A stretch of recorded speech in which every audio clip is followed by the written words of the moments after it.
I think of my favorite Stephen King movies, I think of Stand By Me and The Shawshank Redemption.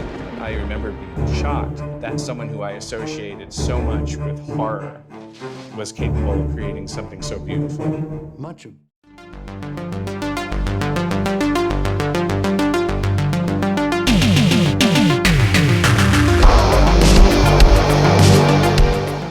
Hi and welcome to the Geek Legion of Doom, and we are going to be reviewing Stephen King on Screen, which is a new documentary about, obviously, Stephen King and his movie adaptations.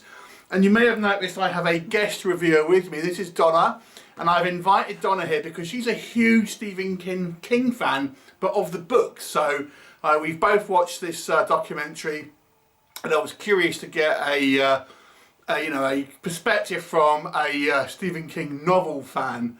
So welcome, Donna. Thanks for doing this. So her on-screen debut. So to give you a kind of a brief kind of overview of what this is, it's a feature-length documentary, essentially going through different filmmakers' experiences of making Stephen King-based both movies and TV shows, and it covers, I think, the majority. It focuses on a few kind of more than others, and you get the likes of like Flanagan, Tom Holland, Frank Darabont, all in kind of interviews giving their anecdotes, what changes through the adaptations and kind of things like this, and a few little kind of like nuggets. It's top and tailed by a kind of a short narrative, which we have a fun little kind of sequence where you can kind of spot the Stephen King Easter eggs. Donna, as a we'll go for the positives first of all, right? What did you like about it? As a fan of the novels, what did you enjoy about this documentary? Well, I think it was great that they referred back to the differences between the films and the novels, and gave a bit of an insight as to what the directors themselves liked about the books, which is quite interesting to find their perspective. Did you find it gave you information about the books, or was it stuff did you know all of this kind of information that it gave you? Some of it I knew because obviously being a fan, I've watched a lot of YouTube documentaries and things on Stephen King. But some of the stuff I'd not heard before, so that was quite interesting. And did it make you kind of want to watch any of these kind of movies maybe that you haven't seen before, or things like that, or adaptations? Possibly. I mean, the film versions are often not as good as the book versions, because obviously in the book... Spoken like a true book fan. Well, the book, you kind of make your own mind up about the characters. You build them the way that you see them, whereas obviously a film is you're seeing somebody else's interpretation of them, which is not always what you think it's going to be. So, but yeah, there's a couple of films there that I think I might want to watch for the first time. One of the things I did like is obviously it's famous that Stephen King wasn't a fan of the Shining movie adaptation, and I was wondering whether they would address it or whether they would kind of just sort of gloss over it, but they do address it in actually quite a lot of detail. Yeah, I think they had to really, because it's such a famous...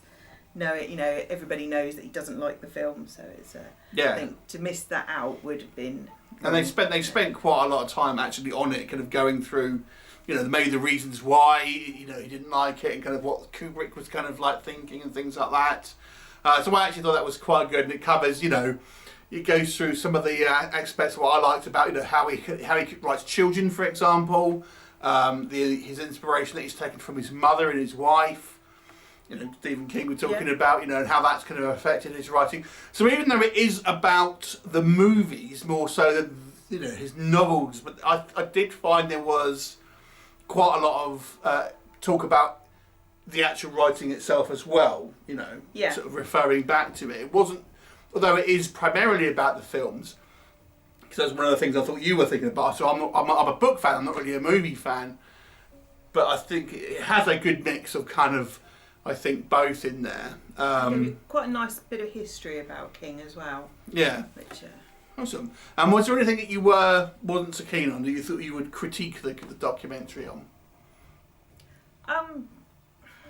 I suppose it focused a lot more on the more famous of the films, whereas I think I would have liked to have seen more on the less famous films. Yeah. You mentioned you thought it might be a little tad long.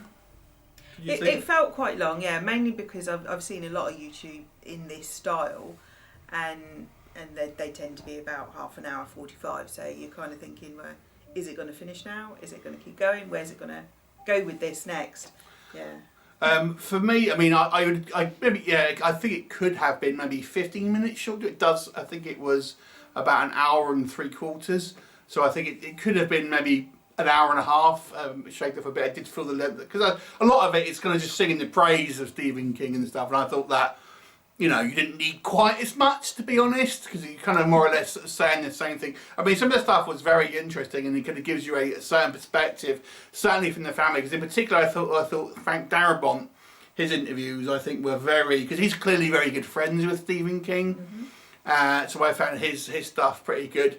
But yeah, there's a lot of kind of like praising Stephen King, and rightly so, obviously, because he is, you know, one of the best known authors of our time. But I didn't think it needed quite as much. Other than that, I would say some of the sound I didn't think was quite good. There was, particularly at the beginning, the sound mixing. I felt in the kind of like this little narrative movie that they have at the beginning, the sound wasn't particularly good. And then sometimes they played the music a little bit too high, and the kind of the voices a little bit drowned out at times. So there's a couple of kind of technical issues I found within there. But, you know, I was glad movies like kind of Knight Riders was mentioned, his kind of collaborations with kind of George Romero, and, you know, the kind of the TV adaptations of things like, you know, The Stand and the kind of the Shining adaptations were also kind of mentioned as well. And I think some of those kind of TV adaptations are probably quite easy to kind of like just forget about, but I'm glad that they kind of did do that. But there's so much to cover, obviously. Some of them are going to get a little bit kind of shortchanged, I suppose, kind of here and there. Ultimately, did you enjoy it, would you say? Yeah, I mean, what's not to enjoy? It's Stephen King. So if you had to rank this, and I haven't prepped on to run this, I haven't kind of said, I said keep it over the review. If you had to rate it between, say, 1 and 10, 10 being the best, 1 being the worst, what rating would you give it as a Stephen King book fan? I'd say it's probably up there with sort of like 8 and 9. High praise? Yeah. High praise. I did enjoy it. Yeah. I would say I'd give it a solid 7 for me. I thought it was a good documentary. I'm not a huge documentary fan, to be honest with you, but I was engaged with this one, and I found a lot of the information very interesting, and it's a fun documentary. So there's such a kind of like, what they do is they have lots of short interviews. It's not like one big one. So, you know, they split up the kind of the segments, so you're always getting that kind of variety. So it's only like 2-3 minutes per sort of segment, and you'll come back to that same person a little while later and things like that. So it's not as if you're sort of having this very lengthy interview with one person. So it gives it that kind of a bit more of a kinetic feel. So it's a well-made documentary. A couple of kind of technical issues on the sound for me, possibly a bit long, and obviously maybe a little bit more focused on some of the smaller ones as well. But you should check it out if you're a Stephen King fan. This one certainly liked it. For me. Thanks for watching, and we shall see you next time. Bye for now.